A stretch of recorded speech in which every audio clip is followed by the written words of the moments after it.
పిల్లల బాపున్నారా? దేవుని వాక్యాన్ని క్రమగా చదువుతున్నారా? ప్రార్థించుచున్నారా? నేటి ధ్యాన వాక్యం మత్తయి సువార్త 2వ అధ్యాయము 2వ వచనం. యూదుల రాజుగా పుట్టినవాడెక్కడ ఉన్నాడు?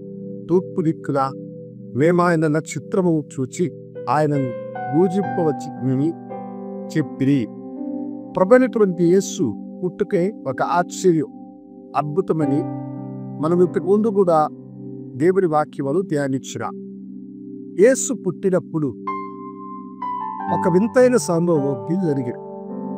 తూర్పు దేశమున ఒక వింతైన నక్షత్రము పుట్టింది.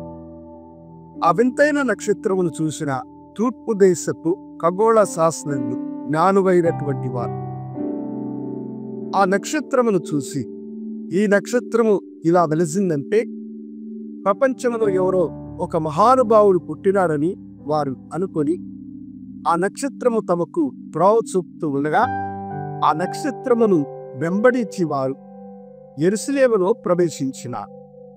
అయితే వారేమనుకున్నారంటే ఆ గొప్ప వ్యక్తి రాజకుటుంబములో రాజుగా ఉండి రాజుకు పుట్టి ఉంటాడు అని వారు అనుకున్నారు. అందుకనే వారు ఆనాడు యెరూషలేమును పరిపాలించేటువంటి హేరోదు దగ్గరకు వెళ్ళి, యూదుల రాజుగా పుట్టినవాడు ఎక్కడ ఉన్నాడు? ఆయన నక్షత్రమును చూసి మేము వచ్చినామని ఒకరు చెప్పారు. హేరోదుకి ఆ మాట బాధ కలిగించింది. చాలా కోపము, ఆవేశమును కలిగించి తన అధికారమునకు ఎసరు పెట్టడానికి ఎవరో ఒక వ్యక్తి రాజుగా పుట్టినాడా అని యేసుని సంహరించాలన్న దురాలోచన అతనికి కలిగి, అందుకనే అతడు శాస్త్రులను పిలిచి యేసు యొక్క జన్మము ఎక్కడ సంభవిస్తుందని గ్రంథాలను పరిశీలించమని చెప్పినారు.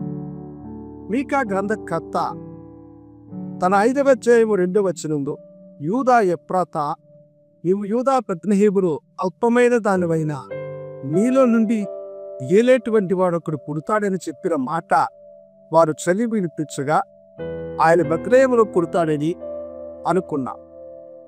ఆ జ్ఞానం నక్షత్రమును వెంబడించి వారు వెళ్ళింటే బాలుడేం, కానీ వారు తప్పు అంచనాతో హేరోదుకు ఆ మాట చెప్పి యేసు ప్రాణమునకు అపాయము సంభవించేటువంటి పరిస్థితి కలిగి, అయితే దేవుడు ఆ అపాయమును కలిగించి ఆ జ్ఞానులను మరలా ఆ నక్షత్రమును వారు చూసి, ఆ జ్ఞానులు ఆయన ఉన్న ఇంటికి వెళ్ళి ప్రభువుని చూసి వారు సాంబ్రాణి, బంగారు బోళమును సమర్పించి ప్రభుకి వారు మొక్కి మరలా వచ్చేటప్పుడు దేవుని దూత ద్వారా హెచ్చరింపబడిన వారై వేరొక మార్గమున వారు వెళ్ళిపోయినారు.